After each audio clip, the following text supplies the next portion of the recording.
On a peaceful afternoon along the expansive Pacific Coast Highway in California, acclaimed actor Leonardo DiCaprio was enjoying a solitary drive, seeking respite from his typically hectic schedule. His unassuming appearance contrasted sharply with his public persona. The man who regularly graced magazine covers and movie posters was now simply a traveler seeking momentary solitude on open roads. The tranquility of his journey was unexpectedly disrupted when he noticed a concerning sight: a young boy, appearing no older than 6 years of age, riding a small bicycle alone along the dangerous highway's shoulder. This unusual encounter would transform what had begun as a quiet retreat into an extraordinary sequence of events that would challenge the actor in ways far beyond his professional experiences. Before we continue with this remarkable account, we invite you to share your location in the comments. If you find yourself drawn to stories of unexpected heroism and dramatic developments, please consider subscribing to our channel. What transpires next on this seemingly ordinary highway is a compelling narrative of courage and suspense worthy of your attention. The distinctive sound of the black Tesla resonated subtly along Pacific Coast Highway, mingling with the distant hum of vehicles passing by. Leonardo DiCaprio adjusted his position on the motorcycle, savoring the warm desert air against his skin. He had just departed from a successful charity fundraiser benefiting disadvantaged youth. Now, as he distanced himself from the bustling center of California, he experienced a welcome sense of calm. The congestion on the strip had been unbearable, which had prompted him to select this alternative route. While Pacific Coast Highway wasn't considered the safest thoroughfare, particularly as dusk approached, there remained sufficient traffic, headlights cutting through the gathering darkness as evening descended. Large trucks maintained a steady rhythm of passage, interspersed with weathered sedans and pickup trucks. It was amid this ordinary traffic flow that Leonardo witnessed something that immediately caused him concern. On the highway's shoulder, a small blonde child, clearly no older than 6, was slowly pedaling a tiny red bicycle. The boy wore a blue t-shirt adorned with a yellow dinosaur print, denim shorts, and worn sneakers. His demeanor suggested not a child at play but one who was disoriented and frightened. Leonardo's brow furrowed in concern. What circumstances would lead such a young child to be alone on this perilous roadway? He reduced his speed, feeling his adrenaline beginning to surge. He noted with discomfort that other motorists seemed oblivious to the child's presence, simply passing by without acknowledgement or concern. This indifference troubled him deeply. The motorcycle's engine quieted as Leonardo carefully maneuvered toward the shoulder, taking care not to disrupt the traffic flow. Upon shutting off the engine, the surrounding silence felt intensified, punctuated only by the distant sounds of passing vehicles. Leonardo carefully removed his helmet, revealing wind-tousled dark hair. His gaze remained fixed on the child, who remained unaware of his presence. "Hey, little guy, are you okay?" he called out gently. The boy immediately ceased pedaling. His body visibly tensed. He turned slowly toward Leonardo, his eyes wide with apprehension. Leonardo maintained a relaxed posture but slightly raised his hands to indicate he posed no threat. "There's no need to be afraid. I just want to know if you're okay." The child remained silent. His small fingers gripped the handlebars tightly, clutching the plastic brake lever as though preparing to flee. His light blue eyes shifted nervously, scanning the road and then looking behind him, as if anticipating someone's imminent arrival. Leonardo felt a warning sensation travel up his spine. What was causing this child such evident distress? "Are you lost?" he inquired. The boy maintained his silence, but his eyes began to glisten with unshed tears. He blinked rapidly, attempting to control his emotions, but a tear escaped down his cheek. Leonardo experienced a constriction in his chest. Having witnessed many challenging situations throughout his life, nothing affected him more profoundly than encountering a frightened, solitary child. "Hey, it's okay. You can tell me what happened," he offered reassuringly. The small boy bit his lip and gripped the handlebar with increased intensity. Then his composure crumbled completely. One sob escaped, followed by another, until he was openly weeping on the roadside. Leonardo remained motionless momentarily, processing the gravity of the scene before him. What exactly was transpiring here? And more crucially, what was generating such fear in this child? Leonardo observed the boy's distress, feeling a tightness in his chest. Something was seriously amiss. He quickly surveyed the roadway. Vehicles continued to pass, some at high speeds, others proceeding more cautiously. Yet none of the drivers appeared to notice the distressed child on the shoulder.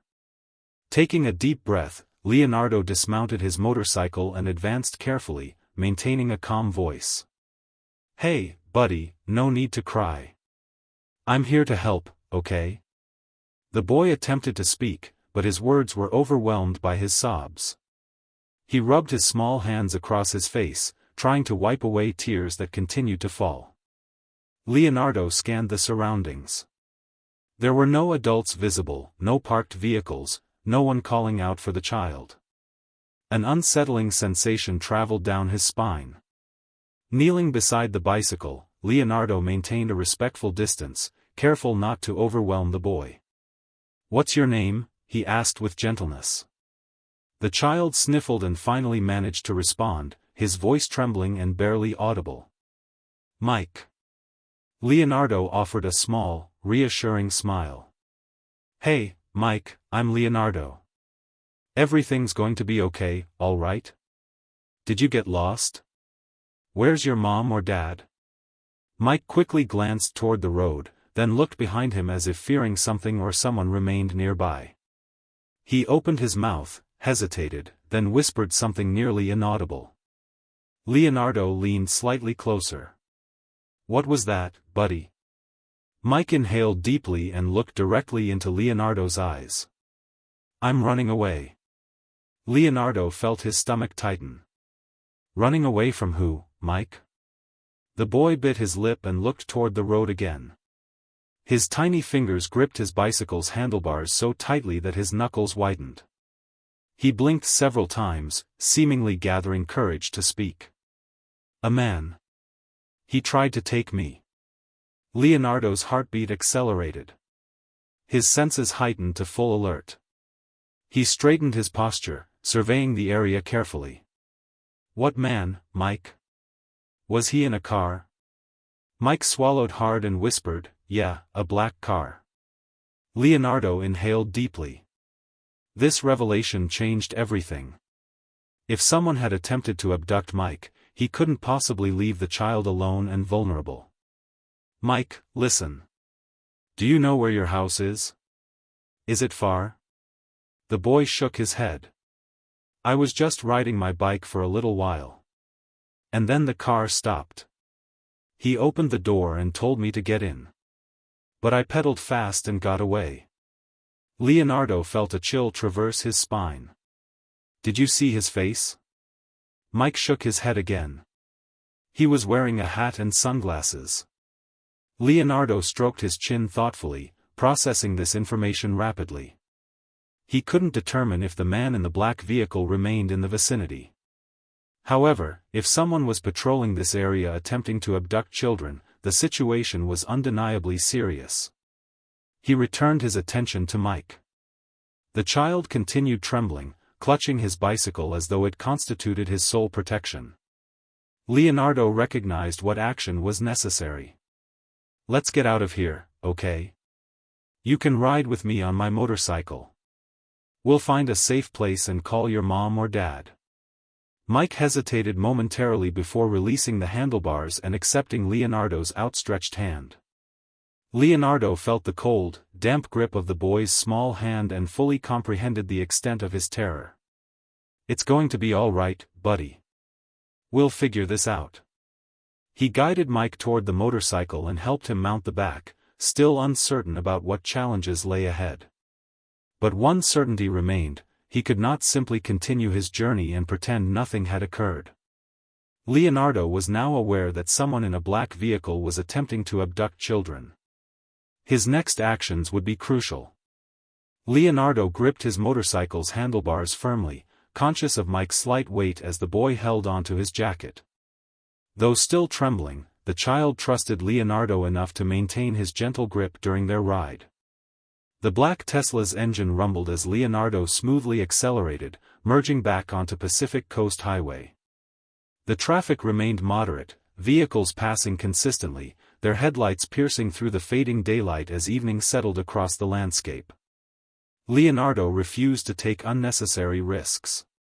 Contacting law enforcement was essential, but first ensuring Mike's safety took priority. "You doing okay back there, buddy?" Leonardo asked, maintaining a steady, reassuring tone. Mike nodded slightly, though his grip on Leonardo's jacket remained firm. "Yeah," he murmured softly. Leonardo briefly checked the side mirror. No black vehicle was visible. Nevertheless, his instincts suggested they should minimize their time on the open road. He increased speed moderately, searching for a secure location to stop. Ahead, he identified a gas station, an older establishment with an attached convenience store. The parking area contained several vehicles, with customers entering and exiting the premises. An ideal temporary haven. He reduced speed and entered the lot, stopping near the fuel pumps. "Let's take a break here, all right," he said, shutting off the engine.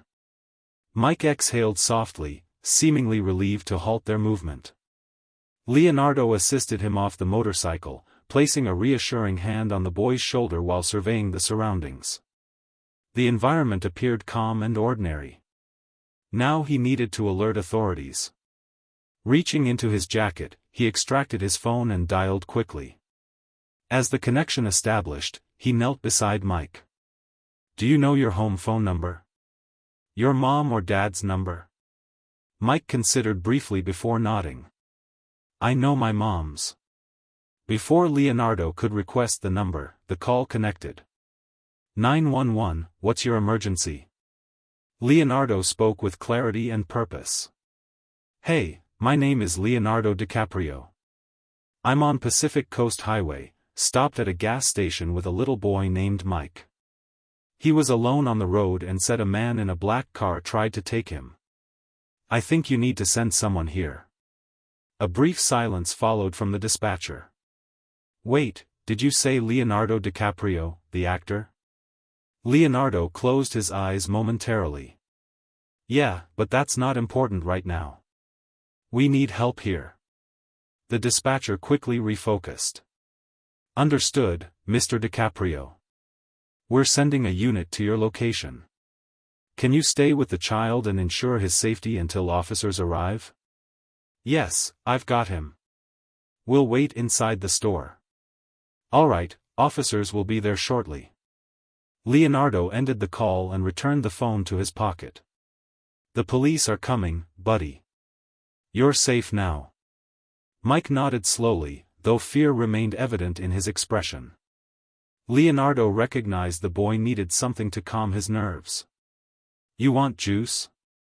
Maybe something to eat?" Mike hesitated before whispering, "Okay." Leonardo offered a small smile and gently tousled the boy's blonde hair. "All right, my treat, let's go." They entered the convenience store together.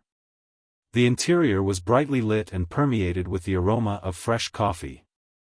The cashier behind the counter glanced at Leonardo with a flicker of recognition but said nothing, a courtesy Leonardo appreciated. He guided Mike to the refrigerated section and selected an orange juice. "This one good?" The boy nodded in agreement. Leonardo added a package of cookies, then brought both items to the counter. The cashier processed the purchase with a polite smile. "Nice bike you got out there." Leonardo returned the smile. "Thanks, man." After paying, he handed the juice and cookies to Mike, who accepted them with a quiet, "Thank you." As they exited the store, Leonardo instinctively glanced toward the highway. Nothing appeared unusual, yet his instincts suggested something remained unresolved.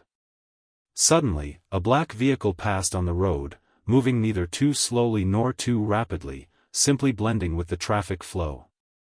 Leonardo felt Mike tense beside him, the boy's small shoulders stiffening as he glanced at the car before quickly averting his gaze.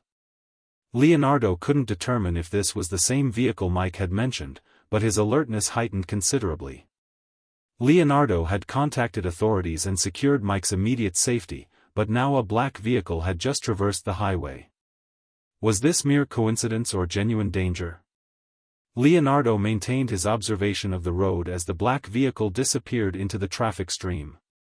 He couldn't confirm if this was the same car Mike had referenced, but the boy's reaction was telling.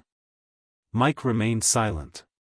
He simply looked away quickly and tightened his grip on the juice container in his small hands. Leonardo inhaled deeply. "Hey, big guy. Was that the car?" Mike hesitated, biting his lip. After several seconds, he slowly shook his head. "It looks like it, but I don't know." His voice was subdued, almost a whisper.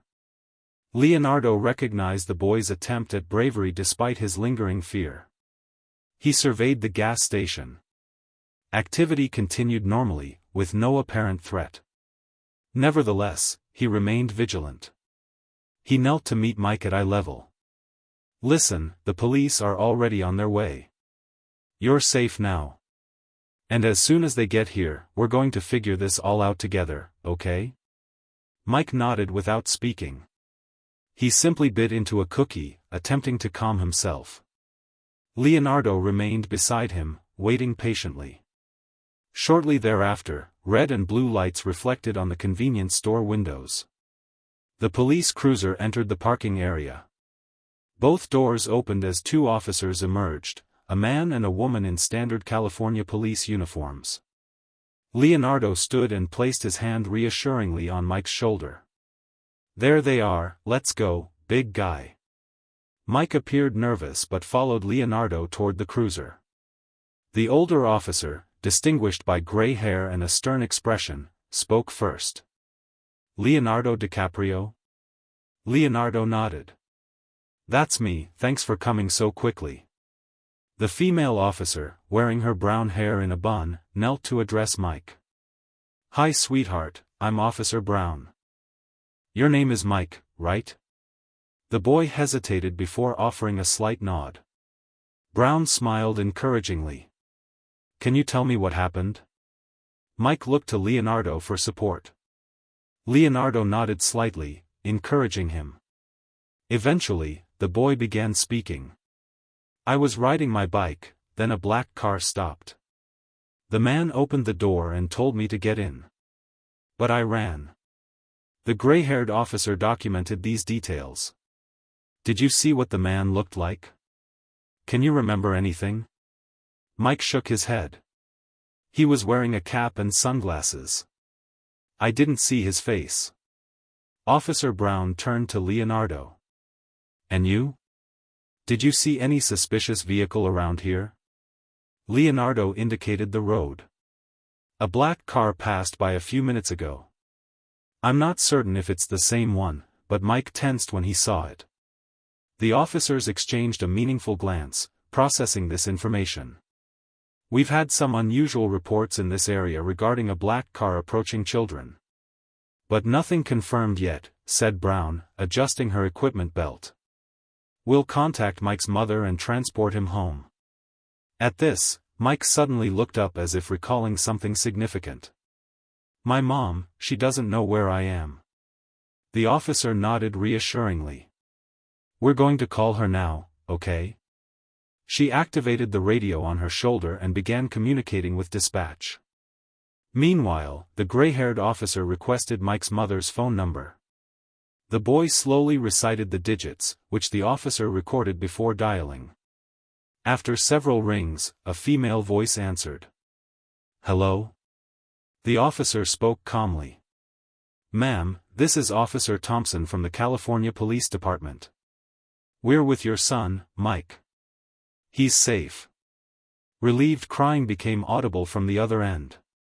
"Oh, my God. My baby. Where is he? What happened?" The officer glanced at Mike and smiled. "He's fine. We're going to bring him home safely. Can we meet you there?" Yes, I'm on my way." When the call concluded, Mike exhaled deeply, seemingly experiencing true security for the first time. Leonardo smiled slightly. See? All sorted out. Mike looked at him and, without warning, embraced Leonardo tightly. Though initially surprised, Leonardo returned the embrace, sensing the boy's profound relief. Officer Brown smiled at the scene. I think he found a hero today. Leonardo chuckled softly, ruffling Mike's hair. He's the hero. He ran at the right time. The officers guided Mike to their vehicle. Before entering, the boy looked back and waved at Leonardo. Thank you. Leonardo returned the wave. Take care of your bike, champ. The police cruiser started its engine and departed the parking lot. Leonardo watched until the vehicle's lights vanished on the horizon. Finally, he released the breath he hadn't realized he was holding. Everything had concluded positively, or nearly so. He glanced toward the road again. The black car remained in his thoughts. He didn't know the driver's identity, but something intuitive suggested this situation hadn't reached its conclusion. Mike was safely en route home, but Leonardo still sensed something amiss. Could the suspect remain in the vicinity? Leonardo remained in the gas station parking area momentarily, observing as the police vehicle's lights faded into the distance. Mike was secure now, but something continued to trouble him. The black vehicle the boy had mentioned persistently occupied his thoughts. He looked back toward the roadway. Traffic proceeded normally, heavy trucks, ordinary sedans, distracted drivers consulting their phones. Nothing appeared unusual. Yet throughout his career, Leonardo had learned to trust his intuitive feelings, and currently they strongly indicated something remained unresolved. He exhaled, ran his hand through his hair, and decided to depart. Mounting his motorcycle, he adjusted his helmet and activated the ignition. The engine roared to life. Just as he prepared to exit the parking area, his phone vibrated within his jacket. He frowned, stopped the motorcycle, and retrieved the device. Unknown number. Leonardo hesitated briefly before answering. Hello. A woman's voice, trembling with emotion, spoke rapidly on the other end. Mr. DiCaprio, this is Megan, Mike's mom. I just wanted to thank you. My son is here with me. He told me everything. If it weren't for you, I don't even want to consider what might have happened. Leonardo smiled with relief upon hearing the mother's voice. I'm just glad he's okay, Megan. He's a smart kid. He ran at the right time. The woman inhaled deeply, still sounding shaken. Yes, but there's something I need to tell you. Leonardo tensed immediately. What is it? Megan hesitated momentarily, then spoke quickly. I think I know who tried to take my son. Leonardo felt a chill through his body. What? I recognize that black car. It's passed by my house several times. Leonardo remained silent briefly, feeling tension build within him. Are you sure? Yes, it's passed by my house multiple times.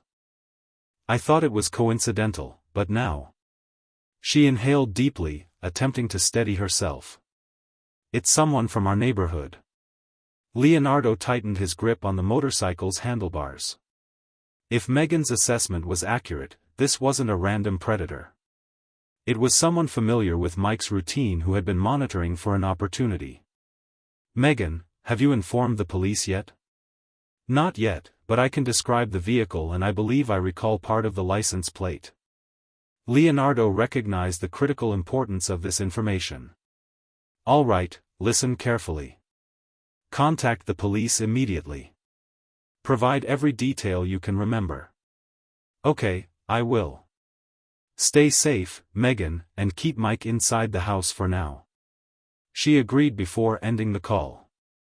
Leonardo remained stationary momentarily, experiencing a mixture of anger and heightened awareness. If the suspect was indeed a neighborhood resident, they might attempt another abduction.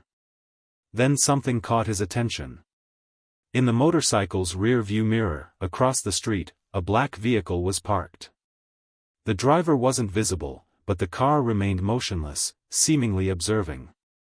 Leonardo slowly turned to face it directly. For several seconds, nothing occurred. Then suddenly, the vehicle accelerated rapidly, merging into traffic and disappearing among the other vehicles. Leonardo narrowed his eyes suspiciously. That was no coincidence. Someone had been watching, and now he recognized the necessity of taking action. The suspect might be someone with proximity to Mike's family. Leonardo had just observed a black car maintaining surveillance from a distance. Leonardo remained motionless briefly, staring at the empty road where the black vehicle had vanished. He realized he could simply resume his life normally. The investigation was now under police jurisdiction. Mike was safe. Yet something within him prevented this story from concluding. How many other children might face similar danger? That individual, whoever they were, didn't appear to be an isolated threat. Leonardo closed his eyes momentarily and inhaled deeply. He understood what action was necessary. News regarding Mike's experience spread rapidly. The fact that Leonardo DiCaprio had assisted a young boy in escaping a potential abduction became viral online and featured in national news coverage. However, for Leonardo, this wasn't about publicity. It concerned implementing meaningful change. Following numerous conversations with Megan and other parents in the community, he helped organize a child safety awareness initiative. It began modestly with neighborhood meetings, but soon local law enforcement and dozens of families joined the effort. Before long, events were being conducted in schools, parks, and community centers. Safety discussions, workshops teaching children appropriate responses to dangerous situations, and distribution of informational materials helped disseminate crucial knowledge. Leonardo wasn't merely a celebrity endorsing the cause. He maintained an active presence, engaging with parents and children, listening to their experiences, and sharing his insights. Megan and Mike were consistently present at these events. The boy, now displaying greater confidence, even addressed audiences during one presentation to share his experience. He explained how he had followed his instincts and fled from the man in the black car, encouraging other children to always seek assistance when feeling unsafe. Leonardo surveyed the audience filled with parents, children, and police officers. This represented the culmination of his efforts. A single action had initiated something far more significant. He smiled at Mike, who waved in return, no longer the frightened child but someone who comprehended the importance of his story. Leonardo inhaled deeply. He couldn't know if the man in the black car would ever be apprehended. But he recognized that he had contributed to making the world marginally safer. Ultimately, that achievement held genuine significance. Thank you for watching. I hope you all enjoy this video and learned a lesson. I would be grateful for your likes. Also don't forget to subscribe and comment on the video. See you soon.